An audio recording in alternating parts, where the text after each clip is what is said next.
The moment I walked through those ballroom doors, 200 Navy SEALs rose from their seats so fast it sounded like a gunshot. Chairs scraped marble, champagne froze mid-sip, mid-sentences simply died in the air. Then a commander near the entrance pulled himself to full height and roared with the kind of voice that once carried over the howl of aircraft carrier flight decks. "Admiral on deck." What followed wasn't silence, it was weight, the particular pressing weight that makes you suddenly aware of your own heartbeat. My mother went white as chalk. Melanie, my little sister, bouquet still clutched in both hands, stood frozen beside her wedding cake like a woman who had just seen a ghost. And my father, the man who had texted me less than 24 hours earlier to tell me nobody cared about my Navy career, stood completely still, staring at me the way people stare at strangers who somehow know their name. I wish I could tell you it felt triumphant. For 30 years I had rehearsed some version of this moment, some scene where the people who dismissed me would finally understand. But standing there in my white dress uniform with 4 stars on my shoulders, the only thing I actually felt was tired enough to understand that revenge almost never arrives looking the way you imagined it would. Here is the strange thing about humiliation: it ages with you. I was 58 years old standing in a Charleston ballroom, but some stubborn, unhealed piece of me still felt like the skinny 17-year-old girl sitting at her parents' dinner table while her father praised her little sister for being sweet and criticized her for being difficult. Back then, Melanie could do no wrong. Homecoming queen, church choir, beautiful smile, effortless manners, the daughter who walked into every room and immediately belonged there. And me, I was the girl who asked too many questions, the girl who wanted to join ROTC, the girl who talked about aircraft carriers instead of weddings. My father used to laugh whenever I mentioned the military. "Claire," he'd say, folding his arms like a verdict, "women don't belong on warships."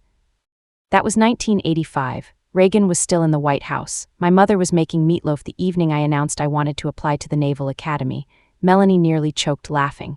My father folded his newspaper with a slow, deliberate precision, the kind that told you the conversation was already over, and looked at me as though I had embarrassed him in front of guests. "You'll grow out of this phase." But I didn't. If anything, the Navy became the only place in my entire life where people stopped asking me to be smaller. At Annapolis, nobody cared whether I smiled enough. Nobody cared whether I looked pretty at church socials.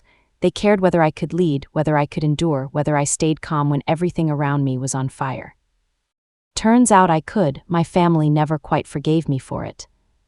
Over the years, phone calls grew shorter. Birthdays went unmarked. Holidays passed while I was somewhere in the Atlantic or the Pacific, and my father once introduced me to a neighbor by saying with genuine confidence, "This is our daughter Claire.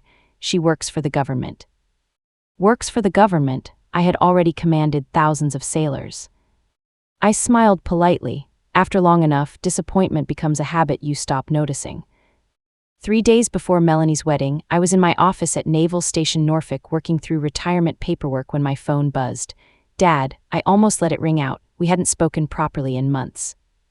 Instead, I opened the message. "No one cares about your Navy career. Please don't embarrass us by wearing that uniform to Melanie's wedding." I stared at it a long time. Outside my window, gray Atlantic rain drove itself against the pier. Young sailors hurried between buildings with their collars turned up against the wind. I set the phone down carefully. Then I laughed once, quietly, because I had spent more than 3 decades making life-and-death decisions under pressure, and somehow a text message from an 80-year-old man still had the power to reach inside me in a way that enemy fire never had. That evening I nearly didn't go. I poured bourbon into a glass in my Norfolk townhouse and sat alone in the quiet of a life that had cost more than most people understood. No husband, no children, that part had slipped away somewhere between deployments. David, my ex-husband, used to say the Navy always came first. I used to deny it. Sitting there that night, I wasn't so sure anymore. Around 9 o'clock, my phone rang. Ramon Hayes, Master Chief Ramon Hayes, retired SEAL, one of the finest human beings I had ever stood beside anywhere on Earth. "Tell me you're still going to Charleston," he said immediately. "How did you hear about this? Half the East Coast defense community is invited to this wedding. Word travels." I exhaled slowly. I'm thinking, "Ma. I stay home." A beat of silence, then quietly, "You spent 30 years standing your post for people who never thanked you. Don't start hiding now."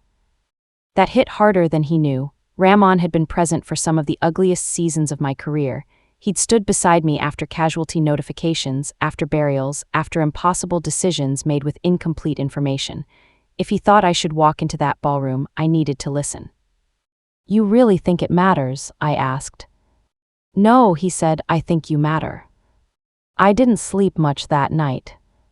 The next morning, I pulled my full white dress uniform from the garment bag hanging at the back of my closet, gold buttons polished to mirrors, sleeve stripes immaculate, 4 silver stars resting on the shoulders. I ran my hand slowly across the fabric. People imagine uniforms make you feel powerful. Sometimes they only remind you of everything they cost to earn. By noon, I was driving south on the highway toward Charleston with old jazz playing through the speakers and Carolina countryside rolling past on either side, billboards and gas stations, church signs and small towns where American flags hung outside hardware stores, places where people still said sir and ma'am and meant it. By the time I reached Charleston, the harbor had turned gold in the evening light. The wedding venue sat along the waterfront like a magazine photograph come to life. White columns, ancient oak trees, strings of lights swaying in the salt breeze. Valet attendants darted between luxury cars. Women in pastel dresses laughed beneath champagne tents. Standing there at 58 years old, I felt like an unwanted teenager. I checked into my hotel quietly. The receptionist recognized me almost immediately but was kind enough to say nothing. That night my mother called not to ask how I was, not to say she missed me, but to deliver one precise sentence before hanging up. "Please try not to upset your father tomorrow." I stood at the hotel window overlooking Charleston Harbor for a long time after. Somewhere out in that black water, Navy ships were cutting through the dark, and for the first time in years I let myself admit something painful. No matter how many medals sat on my chest, some part of me still desperately wanted my parents to be proud of me. I arrived at the venue early the next afternoon because 30 years of military habit had made fashionable lateness feel physically impossible. The air was warm and heavy with harbor salt. A string quartet played beneath enormous live oaks draped in Spanish moss. White folding chairs lined the water's edge. It was genuinely beautiful. Melanie always did have that gift for beautiful clothes, beautiful friendships, beautiful rooms she walked into and immediately made her own.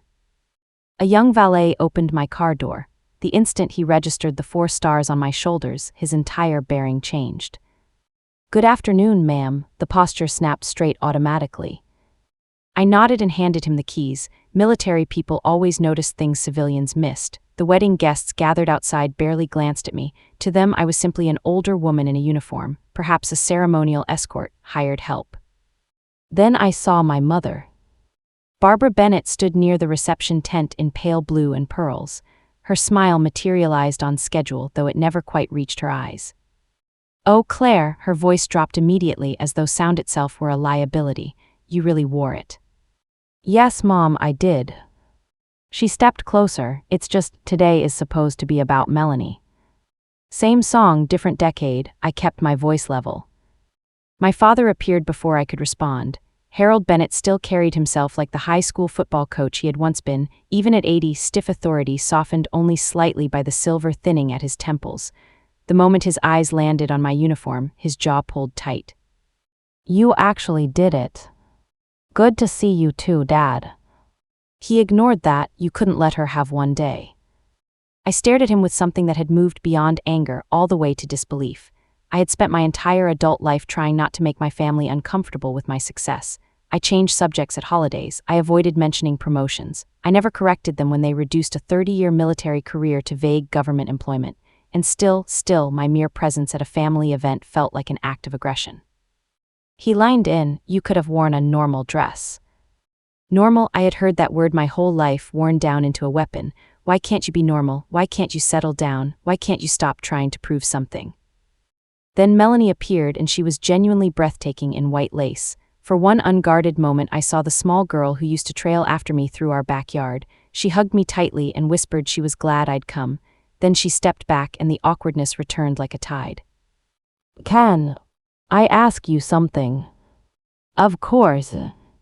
A hesitation. "Would you maybe consider taking off some of the medals during the reception? They just draw a lot of attention." I looked at my little sister standing there in diamonds, still unable to share a room with me, still afraid that my existence would pull the light away from her, and the anger drained out of me completely. What settled in its place was something older and sadder. "I earned these, Melanie. I know I'm not trying to be mean." But she was, perhaps not consciously, perhaps not intentionally. The message, however, was identical to every message my family had delivered across 3 decades: make yourself smaller, take up less space, let the rest of us breathe. I retreated quietly toward the back rows near the water as guests began arriving in luxury sedans and tailored suits: politicians, business owners, retired officers, the comfortable architecture of Charleston society. I chose a seat near the edge, hoping to disappear into the scenery. That's when I noticed the first shift in the room. A gray-haired man across the lawn froze mid-conversation, staring directly at me, then another. Whispers moved through the crowd in quiet waves. I assumed at first that people recognized the dress uniform. High-ranking military attire draws attention in formal settings, but then a retired captain I'd worked with years earlier approached carefully. "Admiral Bennett." "Captain Morris, it's been a long time." "Yes, ma'am." The snap to near attention was automatic, instinctive. Nearby guests turned their heads. Within minutes, former service members were moving toward me from every corner of the lawn. Some approached to speak, others simply nodded from a distance. One older Marine colonel placed his hand over his heart before returning to his seat. I could feel my parents watching all of it from 20 feet away, my father especially. At home in Charleston, he was the respected man, the center of any gathering, the authority in every room, but this was a different world entirely, governed by a different hierarchy, and in this world the authority belonged to me. The ceremony itself was quietly beautiful: sunlight on the harbor, white roses, carefully chosen vows. I sat in the back row and clapped at the right moments and tried not to think about how emotionally exhausted I already was. Afterward, guests moved into the grand ballroom. Crystal chandeliers, a jazz band playing old standards, the particular warm hum of people enjoying an expensive evening. I found a small table in the far rear corner, as far from the family as the room allowed. A few minutes later, a young Navy lieutenant appeared at my elbow. He couldn't have been more than 25, sharp uniform, open face, the earnest bearing of someone still surprised by their own capability. "Excuse me, ma'am, I just wanted to say it's an honor." "Thank you, Lieutenant." He swallowed. "My father served under you in Afghanistan, Senior Chief Daniel Mercer." The name landed immediately. "My family says he survived because of your evacuation order," the lieutenant said quietly. "We never forgot." I opened my mouth to answer, but another officer had already appeared behind him. Then a third, a retired SEAL commander near the entrance, registered what was happening, took a full second to confirm what he was seeing, and then stood upright so fast his chair screeched backward across the marble floor. Others followed, then dozens more. 200 men rose at the exact same moment, and the sound of it, that violent, unified scrape of chairs on stone, stopped the room cold. Every instinct I possessed recognized military discipline executing without command. The jazz band faltered into silence mid-note. Even the servers paused. I sat perfectly still for half a second, stunned. Then the commander near the entrance squared himself to the room and delivered the words with the full force of a man who had once done it in places where it genuinely mattered. "Admiral on deck." Every military guest snapped to attention. Some civilians stood without understanding why, moved by the sheer gravity of the moment. Others stared. I rose slowly from my chair. 2 separate lives had just walked directly into each other in a Charleston ballroom: the daughter who was never enough, and the admiral who commanded fleets. The nearest commander held his salute. "Permission to speak freely, ma'am." A small, involuntary smile tugged at my mouth. "You always did anyway, Commander." A quiet ripple of laughter moved through the military crowd, easing something in the air. I recognized him then, Commander Nate Holloway, former SEAL team leader. I had last seen him overseas 15 years earlier after a disastrous extraction operation in Kandahar. His hair was gray now, his face carved deeper by time, but his eyes carried exactly the same steadiness. "Good to see you, Admiral Bennett." "You too, Nate." Behind him stood row after row of current and former SEALs, officers, chiefs, enlisted sailors, Marines, defense professionals. Some I recognized immediately. Others had aged enough to require a second glance. Every face, regardless, wore the same expression: respect. Not the shallow, strategic kind people show powerful individuals because they want something. This was different. This was the kind forged from shared hardship, shared loss, shared survival. Across the ballroom, I finally allowed myself to look at my parents. My mother's hand covered her mouth. My father stood beside her, perfectly still, his face pale beneath the chandeliers. He looked genuinely bewildered, a man trying and failing to reconcile the daughter he had spent decades dismissing with the scene unfolding around her. Melanie looked overwhelmed, then confused, as though she had suddenly realized she had been introduced to her own sister incorrectly her entire life.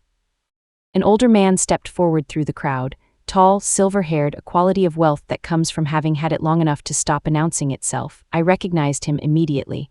Thomas Whitaker, former Navy officer, now a defense executive and apparently Ethan's father. He stopped in front of me and extended his hand. "Admiral Bennett, I had absolutely no idea you were Melanie's sister." "That makes two of us," I said before I could stop myself. Whitaker laughed, genuine surprised, then he turned to face the room. "For those of you who are wondering what is happening," he announced calmly, "you are looking at Rear Admiral Claire Bennett, one of the most respected operational leaders this country has produced in the last 20 years. Murmurs spread immediately. My stomach tightened the way it always did at public praise. After enough years, attention becomes less reward than burden, but there was no stopping this now. A retired SEAL near the back raised his glass. "She brought our boys home." Another voice, "Damn right she did." Then from somewhere deeper in the crowd, a man stepped forward slowly. His left leg carried a pronounced limp. When he spoke, the room fell quiet around him. "You wrote letters to every one of our families after Red River." I recognized him then, Chief Petty Officer Marcus Dean. We had lost 4 men during Operation Red River, the worst night of my entire career. Dean stopped directly in front of me. "You sat with my wife for 6 hours after they told us Tommy wasn't coming home," his voice roughened. "Most commanders send paperwork, you stayed." I had to swallow before I could speak. Some memories never loosen their grip, no matter how many years stack up between you and them. "That's what leaders are supposed to do," I said quietly. "No, ma'am," his eyes held mine. "That's what good people do." For a long moment I couldn't find any words at all. Around us, even civilians who knew nothing of what was being described seemed moved, something in the texture of the moment reaching them regardless. The room no longer felt like a performance, it felt human. And strangely, that made everything harder, because standing there surrounded by all that earned respect, all I could think about was how desperately I had wanted even a fraction of it from my own family. Thomas Whitaker gently gestured toward the head table. Before I could respond, my father spoke. "Yes," he said, stepping forward slightly, "of course she should sit with family." The turnaround was so abrupt it almost made me laugh aloud. 2 hours earlier he had wanted me invisible. Now he looked desperate to claim the seat beside me. I walked slowly toward the head table. Guests moved to make room. Hands reached out. Stories were pressed into my palms like offerings. An elderly woman touched my arm and whispered, "My grandson made it home because of women like you." I thanked her quietly and meant it. When I finally sat down, my father refused to meet my eyes. My mother looked on the edge of tears she had been holding back for decades. Melanie watched me carefully, not with jealousy, not anymore, with something closer to the expression people wear when they realize they've been reading a book upside down. Dinner resumed. The evening tried to find its rhythm again, but the ballroom had changed permanently, and everyone in it could feel it. Officers, executives, and politicians drifted to our table in a steady current throughout the meal. My father sat quietly through most of it, listening as strangers described in precise detail a life he had never bothered to ask about. At one point, a senior senator shook my hand and said, "Your Gulf evacuation strategy still gets discussed in Washington." My father's head turned sharply. "You planned military evacuations?" "Yes, Dad." He stared at the tablecloth. A long, charged silence settled between us. When he finally spoke, his voice was quiet enough that I almost missed it. "Why didn't you ever tell us you were this important?" That question hit harder than any insult. I looked at the man who had spent 30 years reducing my career to the phrase "works for the government." Then I told him the only honest answer I had. "You never wanted to know." He opened his mouth, then closed it. For the first time in my entire life, my father had nothing to say. Around 9 o'clock, I slipped outside. The noise of the ballroom dissolved behind me as I walked toward the marina beside the venue. Charleston Harbor spread out dark and calm beneath a full moon, boats rocking gently against the wooden docks, palmetto trees moving in the warm coastal wind. For the first time all evening, I could breathe. I leaned against the railing and began pulling off one white glove. "Mind if I join you, Admiral?" I turned. Ramon Hayes was walking toward me carrying 2 glasses of bourbon, moving carefully on the knee that cold weather still punished. About time, I said. Traffic. That's your excuse for everything. He handed me a glass and we stood together in the particular comfortable silence that only comes from having survived the same things. After a moment. You handled that pretty well, he said. I've survived congressional hearings. Weddings are nothing. He laughed quietly, then his expression softened into something more careful. You okay? That question, asked by that man in that moment, nearly undid me. Underneath the polished uniform and 30 years of leadership training, I was still emotionally raw from watching my parents' faces inside that ballroom. I don't know, I admitted. Ramon nodded slowly, like he had expected that answer and respected it. That's the trouble with family, he said. Strangers can wound you. Family can convince you the wound belongs there. I stared out at the lights scattered across the harbor. The ridiculous part is that I'm 58 years old and I still wanted my father to look at me and feel proud. That never goes away, he said simply. Not for anybody. He took a long sip of bourbon. My old man hugged me once in his entire life. I remember the exact date better than my wedding anniversary. I laughed softly and genuinely. It felt good to laugh. Then footsteps came from behind us. I turned expecting another guest. Instead, Melanie, still in her wedding gown, picking her way carefully across the marina in heels, wearing the cautious expression of someone approaching a conversation they have rehearsed and still aren't sure about. Ramon read the room in under 2 seconds. I'll give you ladies a minute. He disappeared toward the ballroom like smoke. Melanie joined me at the railing. Neither of us spoke for a while, the harbor doing the talking for us. I owe you an apology, she finally said. I didn't fill the silence. When I asked you to take off your medals, she looked down at her hands. That was wrong, it wasn't about the medals. No, I agreed, it wasn't. The harbor wind moved loose strands of hair across her face. She didn't push them away. You know what's awful, she said. I spent most of my life believing Mom and Dad loved me more because I was somehow better than you. She paused. Tonight I realized something. What? They never understood you well enough to appreciate you. That landed quietly and precisely, the way true things sometimes do. Her eyes glistened. You were always the brave one, Claire. You say that now. I should have said it years ago. She leaned her hands on the railing beside mine. When you left for Annapolis, Mom cried for a week. Dad kept telling everyone you'd fail and be home by Christmas. She shook her head slowly, but every promotion after that, it scared them. Why? Because you became someone bigger than the life they understood how to celebrate. I looked out at the dark Atlantic beyond the harbor mouth. Maybe she was right. Small-town families know how to honor familiar success, marriage, children, local respectability. Ambition that carries someone far away can read as abandonment. Success that transforms you into a stranger can feel like a kind of loss. Melanie touched my arm gently. For what it's worth, she whispered, I was always proud to tell people my sister was in the Navy. Emotion caught in my throat unexpectedly. Thank you.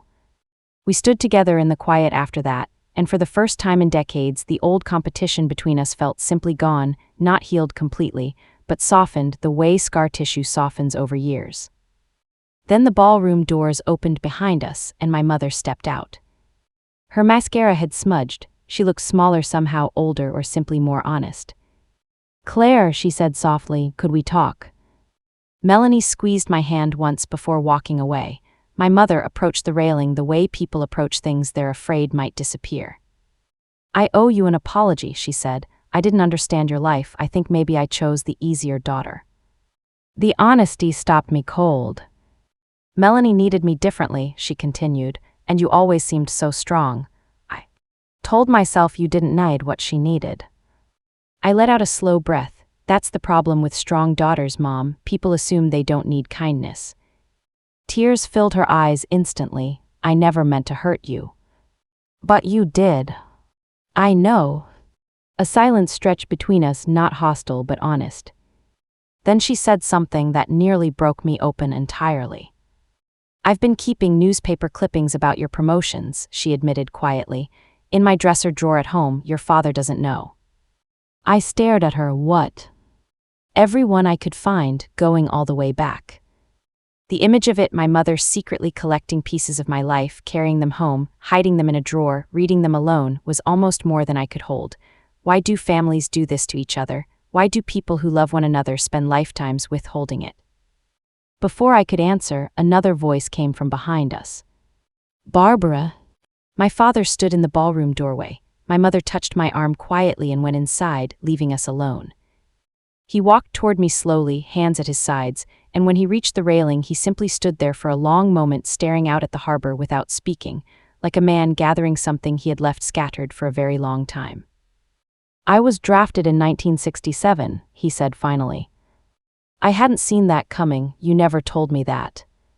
No, his jaw tightened. Your grandfather made some calls, kept me from serving.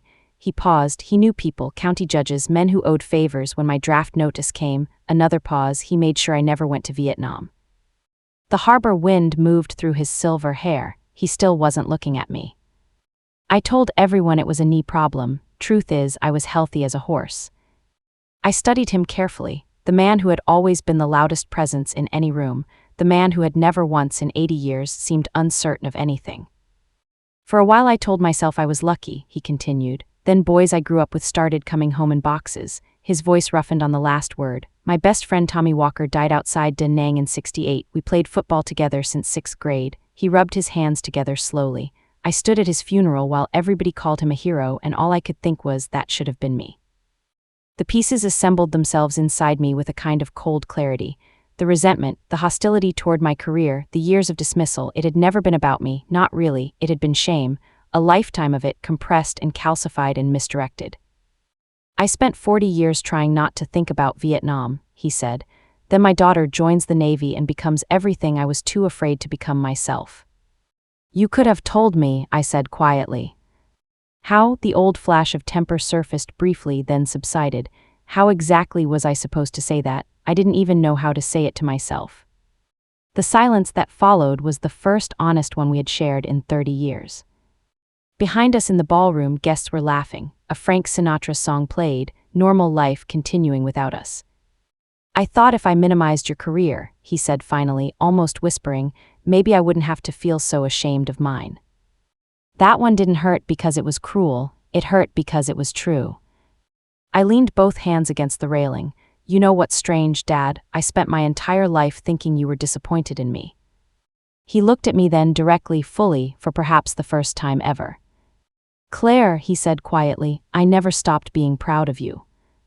The words hit me somewhere I hadn't expected, because they were 30 years overdue, and because, standing there beside a dark Carolina harbor at 58 years old, I realized they still mattered to me more than I wanted to admit. You had a strange way of showing it.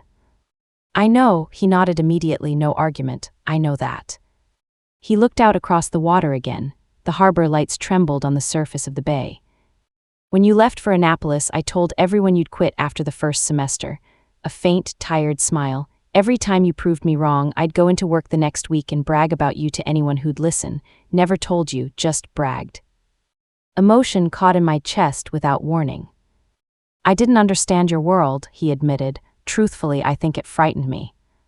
When I commanded my first destroyer, I said carefully, I was terrified every single day for 6 months. He looked surprised. You? Yes, me. You never looked scared. That's leadership. A genuine smile moved across his face, small and tired and real. Then he asked quietly in a voice I had never heard from him before, did it cost you a lot, the Navy? More compassion in those 6 words than in everything that had come before. I thought about David, about the miscarriage during deployment, about empty anniversaries and buried friends and the specific loneliness of command. Which is nothing like ordinary loneliness. Yes, I said honestly, it cost a lot. He nodded slowly, taking that in with something like reverence. During Desert Storm, he said after a moment, your mother used to sit in front of the television for hours waiting for updates, pretended she wasn't worried. He smiled faintly. Every time your name came across the screen, she'd go to the kitchen and cry where I couldn't see her. I looked down at my white gloves resting on the railing. Families are strange, complicated creatures. Love hides inside them, buried under decades of fear and pride and misunderstanding, until nobody can quite remember how to excavate it anymore. Until something, sometimes only age, sometimes only crisis, finally forces it into the open. Around 10:30, the reception began its slow, graceful collapse. The music softened. Valets brought cars around. Inside, staff cleared champagne flutes while Melanie and Ethan prepared for their final send-off. My father shifted awkwardly beside me. "I know I can't fix everything tonight," he said. "No, you can't. But I'd like to try." For the first time in 30 years, I believed him completely. The next morning, I woke before the sun out of 30 years of habit. My hotel room overlooked Charleston Harbor in its early morning gold, cargo ships moving slowly across the water, gulls looping above the docks, the quiet industry of a port city beginning its day. I dressed in civilian clothes for the drive back to Norfolk. Jeans, loafers, a navy sweater, no uniform today, just a woman in her late 50s checking out of a hotel with a box of letters she hadn't yet opened. I was in the lobby by 7 when the desk clerk smiled carefully. "There's someone waiting for you outside, Admiral Bennett." I stepped through the front doors expecting Ramon. Instead, my father stood beside his old Buick in the morning light, holding a worn cardboard box in both hands. He looked like he hadn't slept. Neither of us spoke for a moment. Then he held the box toward me. "Your mother wanted you to have these." I opened the lid carefully. Inside, dozens of letters, my letters, every letter I had mailed home from Annapolis during my plebe year. Some still held the creases of being folded and unfolded so many times the paper had gone soft along the seams. My throat tightened immediately. She kept all of them. "I read them last night." He reached carefully into the box and withdrew one envelope. There was one line, his voice fractured slightly on the last word, one line I couldn't stop thinking about. He handed it to me. I recognized my own 18-year-old handwriting instantly, looping, hopeful, slightly too large for the lines. "I hope someday Dad will finally be proud of me." Emotion moved through both of us at the same time. His eyes reddened. He didn't try to hide it. "I was proud the whole time," he said quietly. "I just didn't know how to say it." I looked at the old man standing before me in the morning light, holding a box of 30-year-old letters, and for the first time in my life I believed every word he said. Melanie arrived a few minutes later carrying coffee and breakfast sandwiches, and she hugged me tight enough to feel it. "No more disappearing for months at a time," she warned. "I'll try." As I pulled onto the highway heading north, Charleston fell away behind me in the rearview mirror. Pale Carolina lights spread across the sky. Somewhere between the harbor and the interstate, something I had been carrying for a very long time began, quietly, to light. The greatest victory of my life was not becoming an admiral. It was finally understanding that I had never needed anyone's permission to know my own worth. A few hours later, I stopped at a small cafe near Norfolk for coffee. A young woman in Navy recruit sweats noticed me from across the room and went visibly still. "Admiral Bennett." "That's me." She straightened nervously and offered an uncertain salute. I returned it warmly, the way I always did, the way someone had done for me once, a long time ago, on a morning not unlike this one. And for the first time in years, the future felt lighter than the past.